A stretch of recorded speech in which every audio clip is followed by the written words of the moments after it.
So this wall drill, you're feeling tension against the wall with your hand, but imagine there's a line here straight down from where your palm is.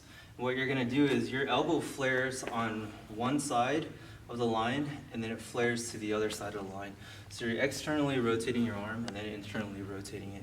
And this motion here is kind of like your round block, right? Or your hammer fist in here, and this becomes kind of like your high rising block or your inside out block, right? Your middle block here with the forearm out or catching something like that. But notice how very rarely are you catching something straight on when you're blocking. You're always either flaring out here or flaring in. So now what you're gonna do is you're gonna use this palm here, the palm heel, on the wall as a pivot point. So you're actually going to apply pressure, lean into the wall here, straighten out yourself, kind of like do a one-handed push-up. You can assist yourself with your legs here. And then what's gonna happen is, notice how I'm articulating on this palm heel here, and just rotating on the inside here. Straighten out, rotate out, straighten out, rotate in. So now, the more you lean into there, the more you're gonna realize you need to round out your structure. It's gonna be hard to do that when your structures collapse here and try to push off. You'll feel a lot of tension on your tricep from here. So you gotta kind of maintain this 90-degree angle, maintain this angle here, and so that you can kind of lean onto this, kind of like you're doing a plank against the wall. But now you have a very focused line here where you're just going from one side to the other, from one side to the other here. Now look, I'm not really staying square with that either. You notice how I can't really articulate one side to the other like this. This is a very compromised position for me. My body has to follow that line, so I'm actually rounding out this way, and then I straighten out, and then I start rounding out this way, where I'm a little more sprawling and my hips are kind of leaning into the wall here, and I round out, and I lean in, and I round out. You do that on one side, to the other as well. And what you're going to notice is this really engages your lats, this part of your back here.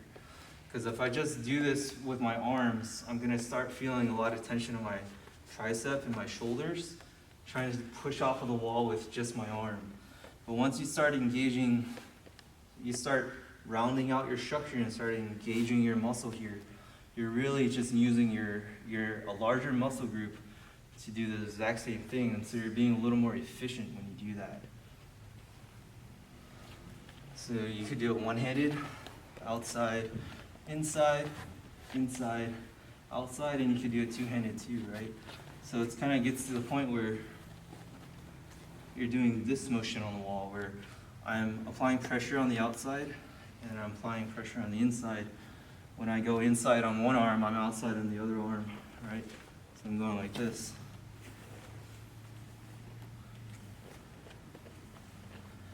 Now my footwork here, I'm just rotating on the ball of my feet and my heel is pointing out.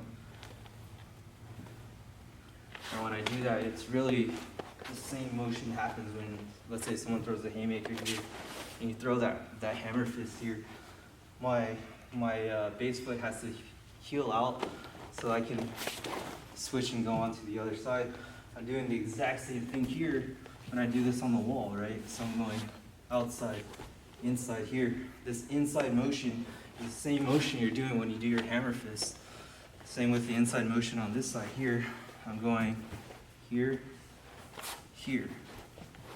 And notice how I'm staying like 3/4 of my arm's length away. I'm not so far away that I'm not engaged with the wall, but I'm not so close where my structure is collapsed.